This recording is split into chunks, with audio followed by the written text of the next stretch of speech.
Abraham Lincoln. En el verano de 1864, la guerra civil aún estaba en pleno apogeo y el presidente Lincoln estaba postulándose para la reelección. Enfrentaba una considerable oposición y amenazas de los simpatizantes, confederados y otros descontentos con su liderazgo y la guerra en curso. El 23 de agosto de 1864, Lincoln viajaba de Washington, D.C. al Soldiers' Home, un retiro ubicado a unas 3 millas de la Casa Blanca, donde solía quedarse durante los meses de verano para escapar del calor y las presiones de la capital. El viaje hacia y desde el Soldiers' Home se consideraba arriesgado debido a la naturaleza aislada y boscosa del área. Durante uno de estos viajes, mientras Lincoln iba en su carruaje, se disparó un tiro contra él. La bala atravesó su sombrero, pero milagrosamente Lincoln salió ileso. Los relatos del evento sugieren que Lincoln estaba bastante tranquilo y despreocupado por el incidente, diciendo supuestamente que no era su momento de morir. El incidente fue investigado, pero el tirador nunca fue identificado.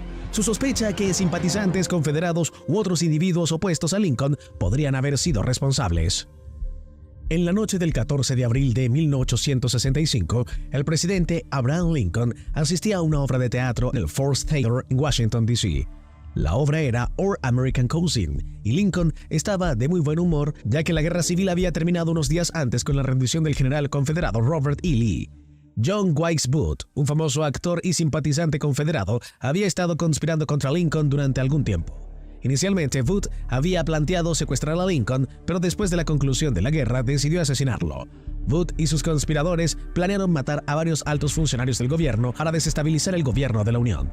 Booth se encargó personalmente de matar a Lincoln. Durante la obra, Booth se deslizó en el palco privado de Lincoln y le disparó en la parte posterior de la cabeza con una pequeña pistola. Después de disparar el tiro fatal, Booth saltó del palco al escenario, lesionándose en la pierna en el proceso, y escapó del teatro gritando "Sic semper tyrannis", que significa "así siempre a los tiranos" en latín. Lincoln fue llevado a través de la calle a una casa de huéspedes donde los médicos lo atendieron durante toda la noche, pero su herida era mortal. Murió a la mañana siguiente a las 7:22 a.m. del 15 de abril de 1865. Booth huyó de Washington, D.C. y fue perseguido por soldados de la Unión. Después de 12 días fue encontrado escondido en un granero en Virginia. El granero fue incendiado para obligarlo a salir y fue disparado y asesinado por el sargento Boston Carpet. James Abram Garfield, el 20º presidente de los Estados Unidos, fue disparado el 2 de julio de 1881 por Charles Julius Guiteau, un solicitante de empleo mentalmente inestable que creía merecer un puesto político de Garfield. Guiteau había estado acosando al presidente durante semanas. En la mañana del 2 de julio, Garfield estaba en la estación de ferrocarril Baltimore and Potomac en Washington, D.C., preparándose para irse de vacaciones de verano. Mientras caminaba por la estación con el secretario de Estado James Jellis Blaine, Guiteau se acercó por detrás y disparó 2 tiros. Una bala golpeó el brazo de Garfield, mientras que la otra se alojó en su abdomen. Garfield fue llevado a la Casa Blanca, donde fue atendido por médicos que desafortunadamente cometieron numerosos errores. Las prácticas médicas de la época no eran asépticas y los médicos usaron instrumentos y manos no esterilizadas para sondear rápidamente la herida de Garfield en busca de la bala, lo que provocó infecciones severas. La condición de Garfield empeoró durante el verano mientras soportaba un dolor intenso y altas fiebres. A pesar de varios intentos por mejorar su salud, incluyendo moverlo a la costa de Nueva Jersey, no se recuperó. Después de 79 días de sufrimiento, Garfield sucumbió a sus heridas y las infecciones el 19 de septiembre de 1881. Guiteau fue arrestado inmediatamente después del tiroteo. Fue juzgado por asesinato y, a pesar de sus afirmaciones de locura, fue declarado culpable y ejecutado en la horca el 30 de junio de 1982. El 6 de septiembre de 1901, McKinley asistía a la Exposición Panamericana de Buffalo, Nueva York. Mientras estaba en el Templo de la Música, McKinley saludaba al público durante la recepción. Leon Sogolson, un anarquista que creía que el gobierno era opresivo e injusto, se acercó a McKinley con una pistola oculta, fingiendo estar en la fila para estrechar la mano del presidente. Sogolson disparó 2 tiros a quemarropa. Una bala rozó a McKinley, mientras que la otra penetró en su abdomen. McKinley inicialmente parecía estar recuperándose después de ser llevado al hospital. Los cirujanos operaron, pero no pudieron encontrar la segunda bala. A pesar de los signos iniciales de mejora, la condición de McKinley empeoró debido a la gangrena y la infección que se desarrolló alrededor de las heridas. El 14 de septiembre de 1901, 8 días después de ser disparado, McKinley murió a causa de sus heridas y el vicepresidente Theodore Roosevelt fue inmediatamente juramentado como el presidente número 26 de los Estados Unidos. Solgles fue rápidamente arrestado en la escena del crimen, confesó el asesinato sin mostrar remordimiento por sus acciones. Fue juzgado y condenado por asesinato y ejecutado en la silla eléctrica el 29 de octubre de 1901. El 22 de noviembre de 1963, el presidente John F. Kennedy fue asesinado en Dallas, Texas. Estaba allí en un viaje político para suavizar las fricciones en el Partido Demócrata antes de la campaña presidencial de 1964. Kennedy viajaba en una caravana a través de Dealey Plaza con su esposa Jacqueline, el gobernador de Texas John Connally y la esposa de Connally, Nadie.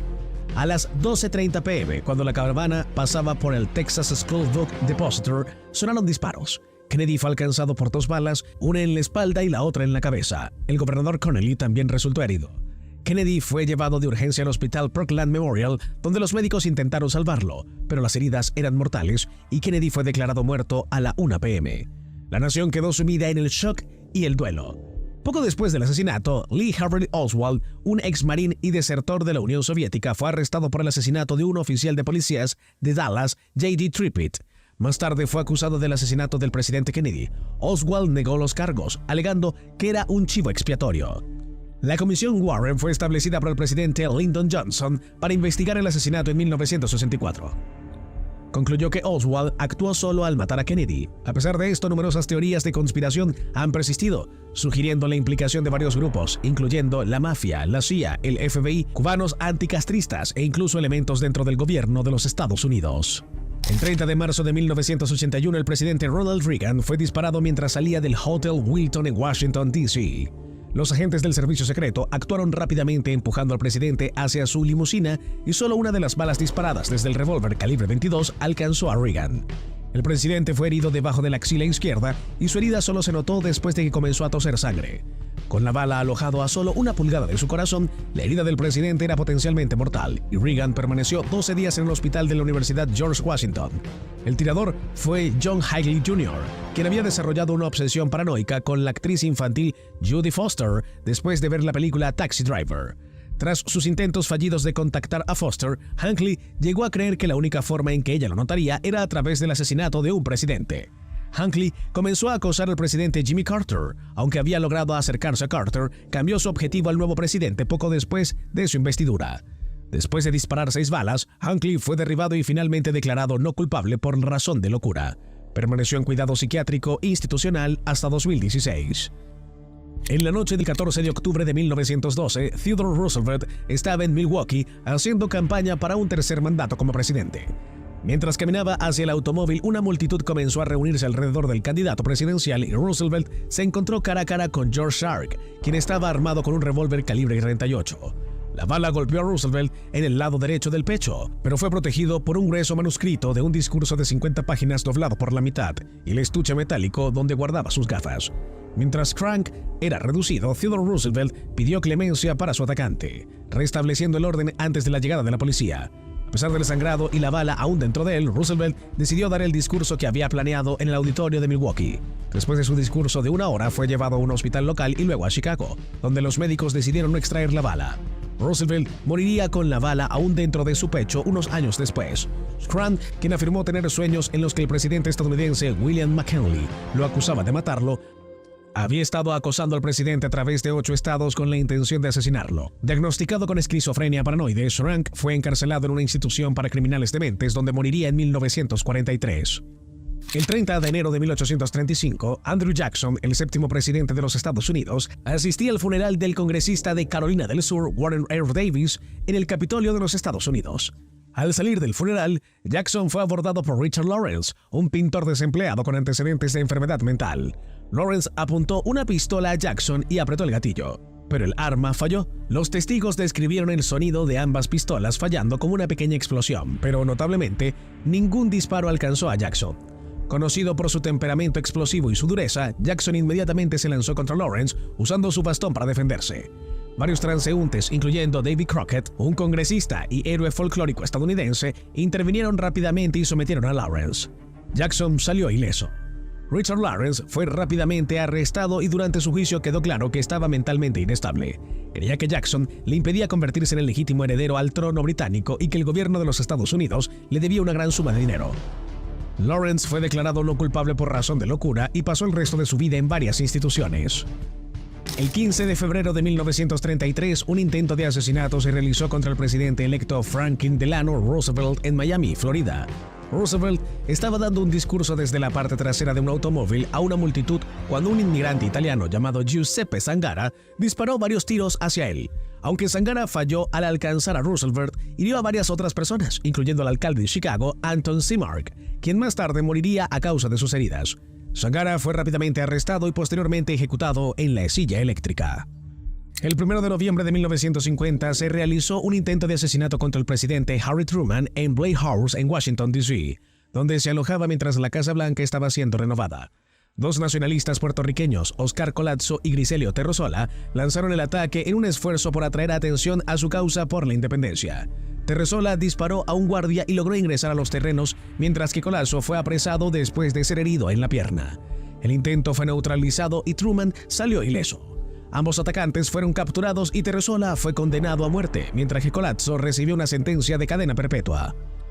El presidente Gerald Ford enfrentó un intento de asesinato el 5 de septiembre de 1975 en Sacramento, California. Al salir del Capitolio del estado de California, Lynette Squeaky Frontman, afiliada a la familia Manson, apuntó con una pistola hacia él. La rápida acción del servicio secreto resultó en un arresto inmediato. Solo unas semanas después, el 22 de septiembre de 1975, Ford fue nuevamente objetivo de un atentado. Esta vez, Sarah Jane Moore intentó dispararle mientras salía de un evento en San Francisco. Ford salió ileso una vez más, con Monroe siendo detenida rápidamente por las fuerzas del orden. El 29 de octubre de 1994, el presidente Bill Clinton enfrentó un intento de asesinato cuando Francisco Martin Durán disparó múltiples tiros hacia la Casa Blanca desde una calle cercana. Clinton estaba dentro del momento. Durán fue rápidamente sometido y posteriormente recibió una sentencia de 40 años de prisión por el ataque. Durante una visita a Tiflis, Georgia, el 10 de mayo de 2005, el presidente George W. Bush fue objetivo de un intento de asesinato. Un atacante llamado Vladimir Arutyunyan intentó lanzarle una granada mientras daba un discurso, pero el artefacto no detonó. Arutyunyan fue arrestado poco después y Bush salió ileso. En noviembre de 2011, Oscar Ramiro Ortega Hernández, de 21 años, intentó asesinar al presidente Barack Obama disparando hacia la Casa Blanca desde una ubicación cercana, creyendo que estaba apuntando al presidente. Ortega fue apresado poco después del incidente y más tarde sentenciado a prisión. El 16 de junio de 2016, un intento de asesinato se realizó contra el entonces candidato presidencial Donald Trump en un mitin en Las Vegas, Nevada. Un ciudadano británico llamado Michael Steven Stamford intentó apoderarse del arma de un oficial de policía con la intención de dispararle a Trump. Stamford se acercó al oficial con el pretexto de buscar un autógrafo antes de intentar tomar el arma. Stamford fue rápidamente sometido por los oficiales en la escena y Trump continuó con su mitin sin incidentes. Stamford luego admitió el complot, declarando que había estado planeando el asesinato durante aproximadamente un año y que había viajado a Las Vegas específicamente para este propósito. El 13 de julio de 2024, cuando el candidato presidencial y expresidente Donald Trump estaba en un mitin de campaña, fue alcanzado en la oreja por un disparo realizado por Thomas Matty Crooks, un hombre de 20 años de Pensilvania. Un civil también murió y otros dos resultaron gravemente heridos. El tirador fue rápidamente neutralizado por un agente del servicio secreto. Este fue el primer caso en el que un candidato presidencial resultó herido, así como un expresidente en más de 40 años.